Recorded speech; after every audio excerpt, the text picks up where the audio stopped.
Adım Lokman, annem hasta. Bir yıldır kimse bize bakamıyor. Abim okulu annem için bıraktı.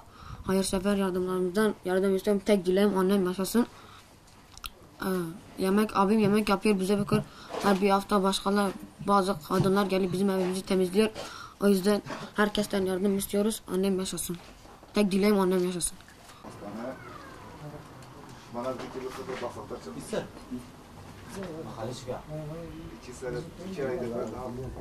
Bildiğiniz gibi bizim Salih abinin durumu zaten gözler önünde.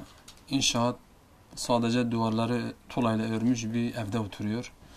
Onun nüfuslu bir ailedir. Belki herkesin malumu kirasını ödememiş için ev sahibi evinden çıkartmış, bu inşaata gelmiş. Gerçekten belki de parmakla sayılır kişilerden birisi, muhtaç bir ailedir. Özellikle eşi 2 senedir hasta, mide kanseri nedeniyle çocuklarına bakamıyor. Midesinin belki %70'i kesmiş atmış, diğeri kalmış. Onun için siz de biliyorsunuz bir hasta gidip gelirken hastane, bir de Antep'e gidip geliyor. Onun için yani hiçbir durumu kalmamış. Tabii biz de buna Nuh Eğitimler olarak biz buna el attık. Allah'ın izniyle yardım edeceğiz. Tabii hayırseverlerin yardımıyla. Sadece kocası belki evin reisi serbest çalışıyor. Belki 400-500 maaş alıyor. 10 kişiyle nasıl geçinecek, nasıl yardım edecek? Bayağı zor oluyor.